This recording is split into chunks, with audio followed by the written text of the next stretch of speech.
kausapin kita, luha mo'y tumulo, sabay sabi mo sa akin, gusto ko nang sumuko. ano bang problema? Bakit ka nagkakaganyan? Hindi ka sumagot at yumakap na lang. Mukhang alam ko na ang ibig sabihin ng yumo. Kung nainibig mo, sinakatang ka na naman. Walang hiya naman, di ka pa ba nagsasawa? Tila nakagat ng ipis ang mata na mamaga. Wala ka kasing dala, tiwala ng tiwala, luwa na ng luwa, pero unawa ng unawa. Aba, maawa ka naman sa iyong sarili. Hindi lang siya ang nag-iisang lalaki. Pwede kesa umiiyak ka dyan gabi-gabi, imulat mo mata mo kasi meron dyan sa tabi-tabi na alam mo, may nagmamahal na sa'yo noon pa. Natatakot lang siyang sabihin sa'yo na mahal ka niya. Kaya yung nadarama niya, pinipilit niya lang itago sa'yo. Kasi ang pakiramdam niya, wala siyang lugar dyan sa puso mo. Kilala mo ba kung sino siya? Siya ang dumadamay pag para kang namatayan. Pag may problema ka, ang una mong namamataan. Pag gusto mong magpakamatay, ikay binabantayan. Lahat ng mga kaaway mo kanyang binabantaan. At binabanatan niyang mga lumoko sa'yo.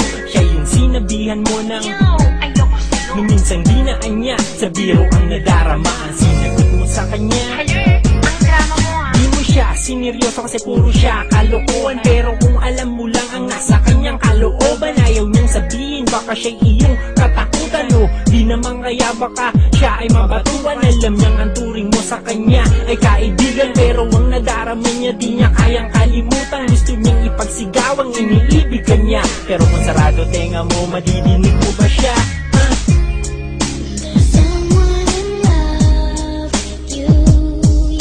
Alam mo, kung nadidinig mo lang ang tuntig ng puso niya, siguro alam mo na ngayon na iniibig ka niya.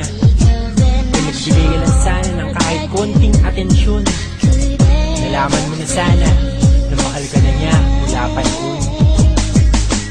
Masaya na siya na mapasaya ka, lagi siyang sumusuporta pag nagpapasya ka, na magmahal ulit kahit hindi sa kanya. Kung saan ka masaya, sabi niya, suportahan ta ka. Kahit may kaba siyang baka masaktan ka na naman, at baka makita niyang umiiyak ka na naman. Gusto niyang sabihin na akin ka na lang, pero walang lakas ng loob, aminin na lang ang kanyang nadarama para sa'yo. Mula noong mga bata pa kayong nakahiga sa bubong, nakatingin sa bituin, sabay na nangangarap. Alam mo nung unang beses na kamay niyo'y magkahawak, minahal ka na niya mula nung oras na yun.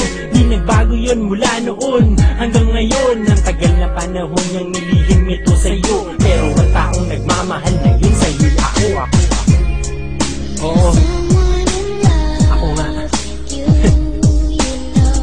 Aaminin ko na sa'yo ngayon na minahal na kita mula pa noon. Hindi ko lang alam kung paano ko aaminin sa'yo, kasi natatakot din ako na pakaiwasan mo. Pero